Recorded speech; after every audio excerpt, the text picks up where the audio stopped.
ನಾನು ಅದೇ ಬೈತೀನಿ, ನೀ ತಲೆಗೆ ತೆಗಿತೀಯ ಅಂತ. ಆ ಮನುಷ್ಯ ಹಂಗೆ ಅಂತ ಗೊತ್ತಿದ್ಮೇಲೂ ನೀನು ಹಂಗೆ ಕಳ್ಸಿದ್ಯಲ್ಲ ನೀನು ಅಂತ. ಅದಾದ್ಮೇಲೆ ನನ್ನ ಜೊತೆ ಬಂದು ಗಲಾಟೆ ಆಯ್ತು, ನನ್ನ ಅದು ಆಯ್ತು.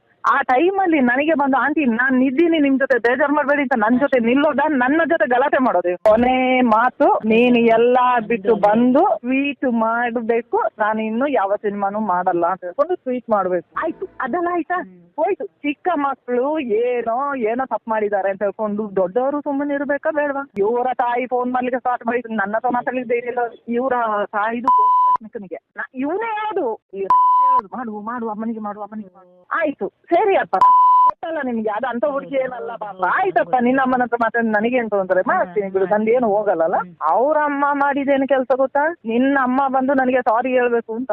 ಅಲ್ಲಲ್ಲ, ಇವ್ರಿಗೆ ಎಷ್ಟು ತಲೆ ಇರ್ಬೋದು ಅಂತ ನೋಡ್ದ, ಅವ್ರಿಗೆ ಒಟ್ಟಿಗೆ ಮಾಡದ ಅಲ್ಲ, ಹೊಡೆದಿದ್ದು ನನ್ನ ಪುಣ್ಯ ಅದು. ಆಮೇಲೆ ಬತಿ ಹೇಳ್ದ್ ನಾನು, ತಾಯಿ ಬಂದು ನಿಮ್ಮ ತಾಯಿನ ನಿಮ್ಮ ವಿತೌಟ್ ರೀಸನ್ ನಿಮ್ಮ ತಾಯಿನ ಬಂದು, ನಿಮ್ಮ ಗಂಡನ ತಾಯಿ ಬಂದು ಸಾರಿ ಕೇಳಿದ್ರೆ ನೀವೇನ್ ಹೇಳ್ತೀರಾ?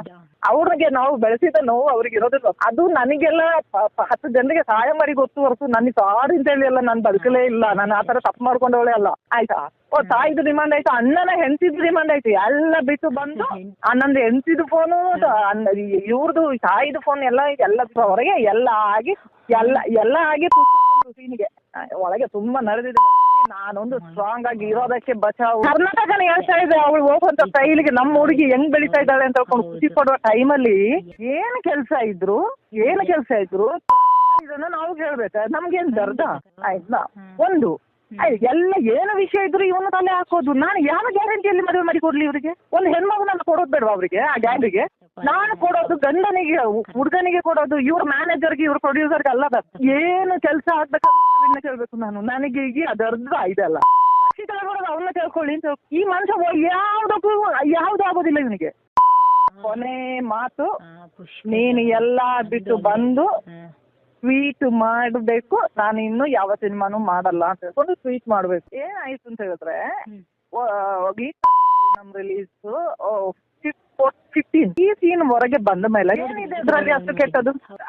ಆಯ್ತು ಈ ಸೀನ್ ಶೂಟ್ ಮಾಡುವಾಗ ನನ್ನ ಪರ್ಮಿಷನ್ ಕೇಳಿದ್ದಾರೆ. 5 ತರದಲ್ಲಿ ಶೂಟ್ ಮಾಡಿದ್ದಾರೆ. ಯಾಕೆಂದ್ರೆ ಯಾವ್ದು ಮ್ಯಾಚ್ ಆಗ್ತದೆ ಅದನ್ನ ಮಾತ್ರ ಹಾಕ್ಲಿಕ್ಕೆ ಆಗೋದು. ಇನ್ನು ಆ ಸೀನ್ ಪುನಃ ನಾವು ಹೋಗಿ ಅಲ್ಲಿ ಶೂಟ್ ಮಾಡ್ಲಿಕ್ಕೆ ಆಗಲ್ಲ.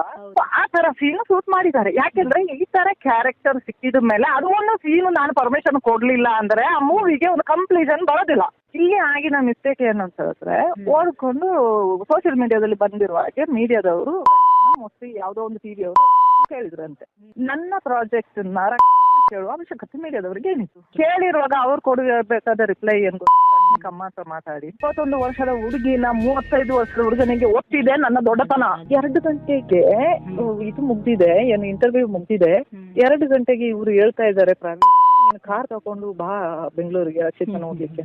ಮಿಡ್-ನೈಟ್ 2 o'clock ನೀನು ನೋಡ್ಲಿಕ್ಕೆ ಕಾರ್ ತಗೊಂಡು ಬರ್ಬೇಕಂತ ಇನೋವಾ ತಗೊಂಡು ರಾತ್ರಿ 2 ಗಂಟೆಗೆ ಬಂದು ನೋಡಿ ಬೆಳಿಗ್ಗೆ 8 ಗಂಟೆಗೆ ಪುನಃ ಹೈದ್ರಾಬಾದಿಗೆ ಬರ್ಬೇಕಂತ ಇವ್ರು ಮನುಷ್ಯರ ಇವರು.